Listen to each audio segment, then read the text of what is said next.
Hace ya bastante tiempo que en mi mente está rondando este pensamiento. ¿Cómo yo voy a presentarme delante de Dios? ¿Con las manos vacías? ¿Con las manos llenas? ¿Y llenas de qué?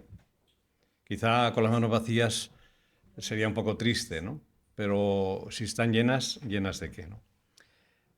Por mi mente, en este pensamiento que os digo, que ya hace tiempo que está dando vueltas, muchas veces viene a mi pensamiento que cuando hablamos con Dios, cuando conversamos con Dios en nuestra relación de intimidad personal o eclesial, en muchas ocasiones, en tantas ocasiones, eh, utilizamos la oración para pedirle a Dios. Evidentemente Dios nos da y nos dará. Y pedimos cosas que a veces no son para nosotros, para nuestras necesidades, sino incluso para la necesidad familiar de la iglesia. Pedimos que el Señor nos dé de su bendición, que el Señor nos bendiga. Pedimos que las cosas nos vayan bien en los diferentes aspectos familiares, eclesiales, personales. Pero muy pocas veces, y a veces cuando oramos en nuestra iglesia en Barcelona, a veces en la reunión de oración decimos, vamos a estar un tiempo sin pedir nada, ¿no? Y a veces nos cuesta estar un tiempo solamente dando gracias a Dios o hablando de quién es Dios y de lo que es Dios para mí. Y al final acabamos en nuestra oración, cuando estamos elevando una oración pública delante de los hermanos, pidiendo cosas. Y eso es una situación que se produce muy regularmente en nuestra forma de actuar y de ser, ¿no? Pero yo estaba pensando un poco en qué podemos o qué debemos de ofrecerle a nuestro Dios, algo nuestro, algo que sea propio nuestro. No que tengamos nosotros grandes cosas que ofrecerle a Dios. Y en cuanto a la salvación, no necesitamos ofrecerle nada porque Dios ha dicho nada que me ofrezcáis va a pagar nada o va a ser de valor con respecto a la salvación que os he dado, que tenéis, ¿no? Pero sí que en muchas ocasiones debemos de pensar qué estamos dispuestos a ofrecerle a Dios.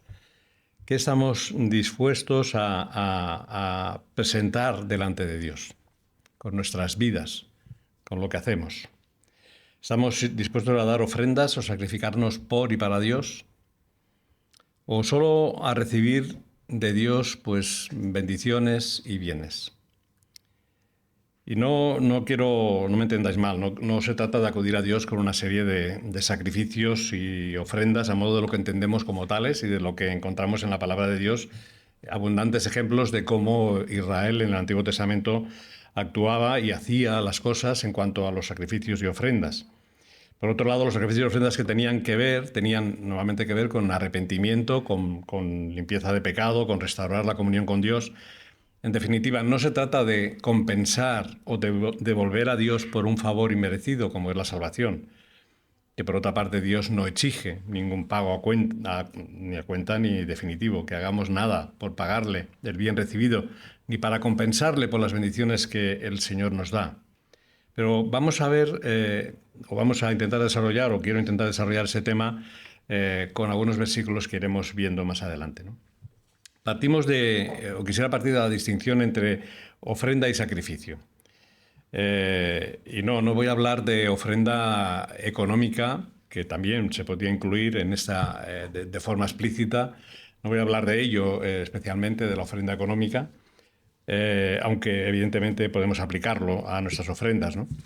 Sino que vamos a hablar de ofrenda y sacrificio desde la perspectiva que yo considero que hay una cierta diferenciación entre una cosa y la otra. Y para ello me gustaría que me acompañarais, o si tenéis la Biblia, abriráis vuestra Biblia en Génesis capítulo 4. Génesis capítulo 4 nos está relatando el sacrificio de Caín y Abel. Y en base a ello, pues quisiera leeros algunos versículos que encontramos aquí. Génesis 4 y concretamente versículos 3 en adelante. Dice la palabra de Dios, y aconteció andando el tiempo que Caín, que era labrador, que cuidaba y que se ocupaba de la tierra, trajo del fruto de la tierra una ofrenda a Jehová. Versículo 4. Y Abel, que era pastor de ovejas, trajo de los primogénitos de sus ovejas de lo más gordo de ellas. Y la segunda parte del versículo 4 dice, y miró Jehová con agrado a Abel y a su ofrenda, pero no miró con agrado a Caín y a la ofrenda suya. Y me pregunto, ¿por qué o en qué era mejor la ofrenda de Abel? La Biblia no da muchos detalles en cuanto a esto. Sí, hay un versículo en Hebreos, capítulo 11, ese capítulo de la fe, que nos habla en el versículo 4, dice textualmente, según la versión Dios habla hoy, por fe Abel ofreció a Dios un sacrificio mejor que el de Caín. Mejor que el de Caín. O sea, el de Caín era malo, era peor. Y por eso Dios lo declaró justo y aceptó sus ofrendas. Así que, aunque Abel está muerto, sigue hablando por medio de su fe. Es decir, en Hebreos se considera y se hace mención a el autor de Hebreos hace mención a ese sacrificio que ofreció Abel. Pero yo me pregunto, ¿en qué podía ser mejor un sacrificio que otro? La ofrenda de Caín quizás se trataba, o podemos pensar que se trataban de productos de la tierra, quizá en mal estado, o que estaban podridos, o que eran pequeños o feos. Cuando vamos a la frutería siempre buscamos las mejores manzanas o los mejores tomates o lo mejor que encontramos ahí. Quizá él pues pensó, bueno, voy a llevar algo de lo que me sobra, algo que tengo aquí que se está pasando de tiempo. Quizá fuera así, no lo sé. No nos da la palabra ninguna indicación de que eso fuera así. Posiblemente lo que hizo en este caso Caín es llevar sus mejores verduras, ¿por qué no? Y sus mejores frutos que Caín había cosechado. Pero aún así dice que no fue del agrado de Dios. En cambio, la ofrenda de Abel sí que nos cita un poco más detalle. Dice que dio lo mejor de su rebaño, las primicias, el animal más gordo. De tal manera que fue agradable delante de Dios y que la actitud de Caín fue enfadarse, y tiene un diálogo con Dios en los versículos del 5 al 7. Se enfadó Caín de tal manera que le llevó a matar a su hermano Abel. En la Biblia encontramos a veces estas dos ideas, ofrenda y sacrificio. Y a veces encontramos esas dos palabras de forma intercalada e indistinta. A veces habla de ofrendas, a veces habla de sacrificios. Y no me refiero concretamente a la forma y la manera en que se hacía en el Antiguo Testamento, sino incluso trasladándolo al Nuevo Testamento. Y a veces lo consideramos como la misma cosa. Pero quisiera destacar una importante diferencia que entiendo que nos ayudará a comprender un poco lo que quería compartiros hoy.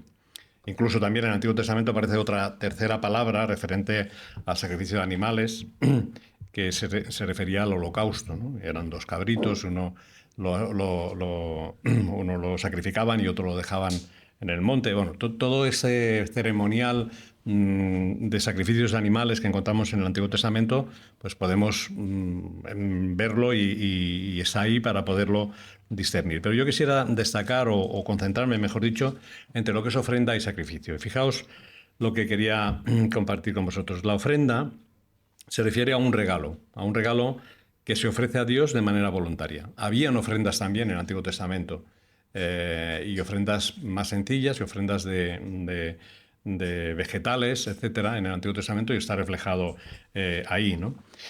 Que se ofrecían a Dios de manera voluntaria. Era una expresión de agradecimiento, de adoración o de dedicación. Y las ofrendas podían incluir productos agrícolas o económicos o dinero, o cualquier otro recurso que el donante, el que ofrendaba, decía ofrecer como una muestra de gratitud o devoción a Dios. Eso es un poco, en síntesis, lo que sería la ofrenda. Pero cuando pensamos en definir sacrificio, implica la muerte de un animal u otro elemento, pero principalmente en el Antiguo encontramos la muerte de animales, y muchos animales que eran sacrificados, como parte de ese ritual religioso delante de Dios. Los sacrificios se realizaban tradicionalmente para expiar los pecados, para restaurar la relación con Dios o también como parte de un pacto. En el contexto bíblico, los sacrificios eran una forma de recordar al pueblo, era una manera de que el pueblo podía recordar que sus pecados debían de ser limpiados por la sangre en este caso de los animales, y eso generaba una reconciliación con Dios. A partir de Jesucristo no es más necesario, según leemos en Hebreos, el sacrificio de animales, porque Cristo se ofreció, es decir, se entregó, se sacrificó por cada uno de nosotros, y eso es suficiente, es válido y no tenemos que recurrir a la forma y la manera en que se hacía en el Antiguo Testamento. Por lo tanto, hay una cierta diferencia. Principalmente la diferencia está en que uno es una ofrenda que das, un regalo que das, algo que tienes que puedes ofrecer, y en el otro caso implicaba la muerte de un animal. Os voy a contar una historia ficticia que nos ayudará a entender esta idea, esta diferenciación.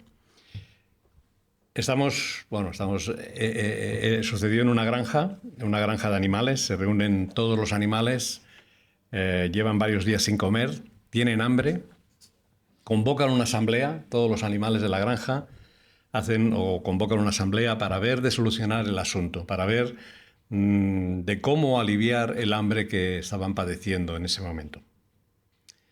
De tal manera que convocan esa asamblea, empiezan a dar opiniones y comentarios, y al final levanta la mano la gallina y dice: tranquilos, yo voy a ofrecer mis huevos. Hoy en día iría la mar de bien con el precio a que se han disparado, ¿no?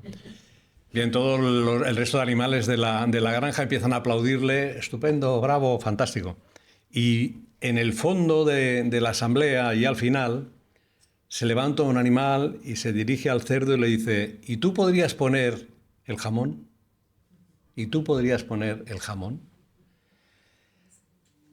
La primera parte, la parte que ofrece la gallina, es una ofrenda.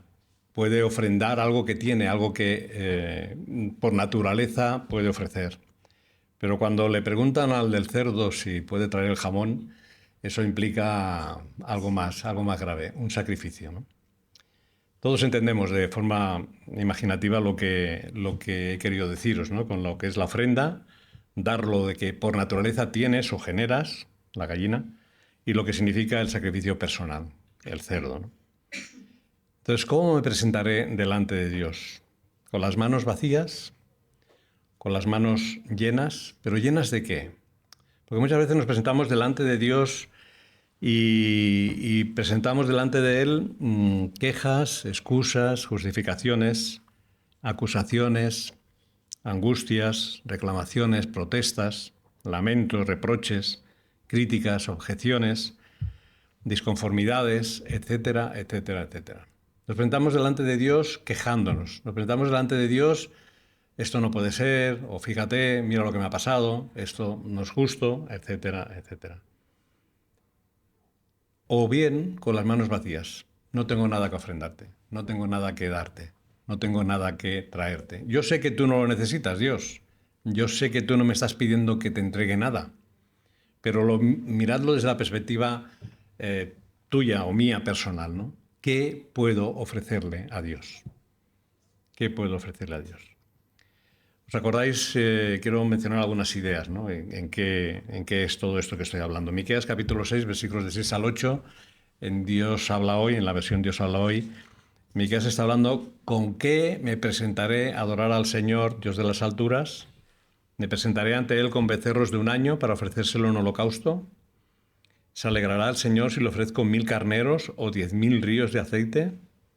¿O si le ofrezco a mi hijo mayor en pago de mi rebelión y mi pecado?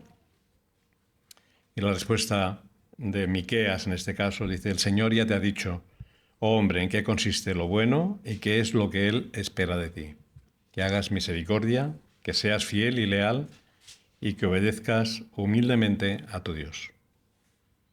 Qué contraste, ¿no? Qué contraste entre aquello que uno podría hacer en cuanto a ofrecer cosas delante de Dios, de tal manera que en este caso utiliza una expresión realmente fuerte y dura, ¿no? Como es ofrecer a mi hijo mayor en pago de mis rebeliones y de mi pecado, para poder agradar a Dios, para poder hacer algo que Dios se agrade de lo que yo haga. Y en cambio el Señor dice: no, haz justicia, sé fiel, obedece mi palabra y sé humilde delante de tu Dios, ¿no? O cómo pensar del capítulo 25 de Mateo, que nos habla de dos situaciones que conocemos de memoria, que no voy a leer, simplemente a citarlas. En los versículos primeros del capítulo 25 encontramos la parábola de las 10 vírgenes, ¿no? ¿Cómo actuamos nosotros? Como las vírgenes que fueron previsoras y tenían aceite para, por si acaso faltaba, como fue, y al final faltaba y pudieron proveerse de lo que habían recogido anteriormente, o como las que no lo fueron y tuvieron que salir corriendo a buscar, o que le pidieron a las que tenían, oye, dadme, y aquellos dijeron, no, no, si te doy a ti me quedo yo sin, por lo tanto no te puedo dar, y estas salieron fuera a buscarlo, ¿no? Conocemos la parábola, conocemos también lo que el Señor dice en cuanto a unas y a otras, ¿no? O un poco más adelante, en ese mismo capítulo, vemos la parábola de los talentos, ¿no? Cómo actuaron aquellos siervos que recibieron 5, 2 y un talento, cuál fue la actitud de uno con respecto a la actitud del otro cuando el Señor vino a pedir, a pedirle cuentas de lo que les había dado anteriormente, y cómo unos trabajaron y hicieron funcionar lo que el Señor les había dado, y como otros, como otro, en cambio, lo enterró porque tuvo miedo, ¿no? Pero la respuesta de Jesús en esa escena de Mateo 25 le dice, bien, buen siervo fiel, por sobre poco has sido fiel, sobre mucho te pondré. ¿Cuál es la actitud? ¿Cuál debe ser nuestra actitud? Mi actitud.